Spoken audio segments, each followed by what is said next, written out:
Hello YouTube, this is the Hobbyist, and today in this video I am bringing you guys a step-by-step tutorial on how to draw a manga-style portrait of somebody digitally using Autodesk Sketchbook Pro.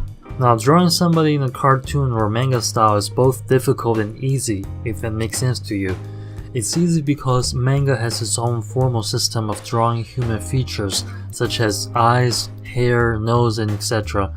And by mastering this system, you can't go wrong. Your character is going to look manga-like no matter what. However, it's hard because you have to capture the subject's features so that your audience can instantly recognize the correlation of likeness between your subject and your work.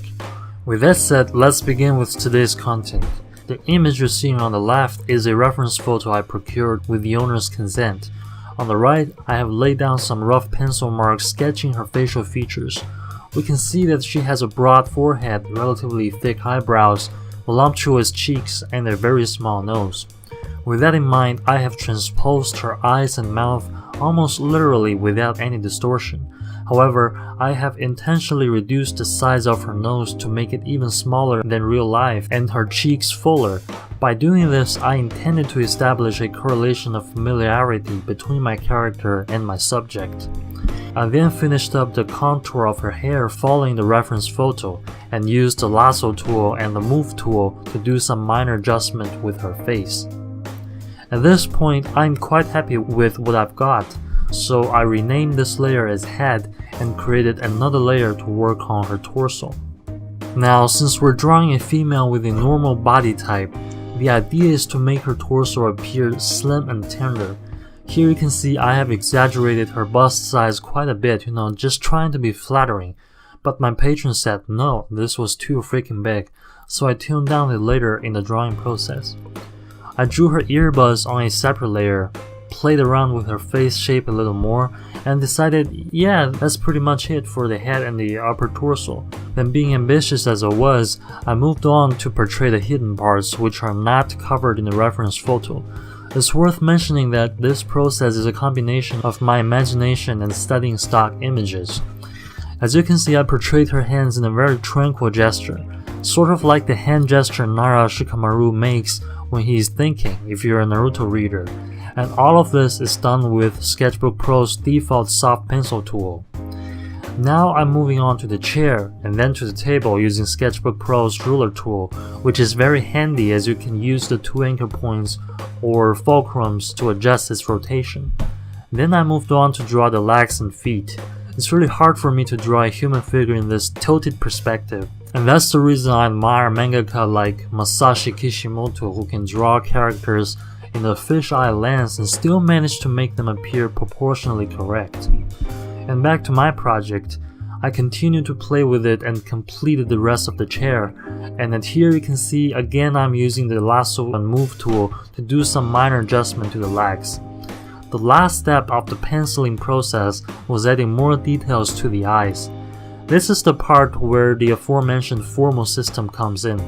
The way I drew it was to use a continuous dark line to portray the upper lashes and the boundary of the eye, and a solid black ball to indicate the pupil, finally with a highlight area. And then, catering to the client's request, I went in there and reduced her bust size. After I've hit the 40 minutes mark, I've decided this is looking really good, I can work with it. So then I moved on to the inking process. What I did was that I locked the layer transparency using the little padlock in the layer panel and painted all the lines blue using the chisel tip pen.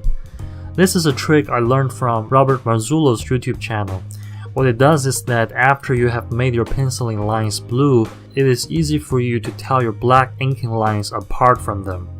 Robert Marzullo's channel has tons of useful information and I highly recommend you to check it out. Link is in the description box. After all the sketch lines have been painted blue, I commenced inking the drawing with the default hard pencil tool. And because my penciling is relatively finished, inking didn't take me that much time. I could have inked and colored the drawing completely, but then I figured it's probably not in my best interest to involve things not visible in the client's reference photo, so I drew a square to crop out the area I want to add more details into. The next step was to add all the artifacts, again using the soft pencil tool. This is what the drawing looked like after 1.5 hours. The final step was to color this drawing. If you're new to coloring digitally, I recommend a video made by Draw with Jazza, in which he walks you through the basics of digital coloring. Link is in the description box again. Anyway, what I'm doing here is to use a flat color to separate all the different objects, so that I can later come back, lock the layer transparency, and not worry about accidentally painting onto other objects. This is quite a tedious process and is probably the most time-consuming part of this project. However, the more time you spend on separating objects cleanly, the smoother your workflow is going to be. As you can see, since I've cleanly separated all the skin area, if I want to change her skin color, I can simply pick a desired color from the color editor and fill the skin with a bucket fill tool without worrying about destroying other objects. The next step in the coloring was to add shadows and highlights, which is achieved by painting atop your base coloring with colors of darker and lighter tonal value respectively. We color the hair using the same method.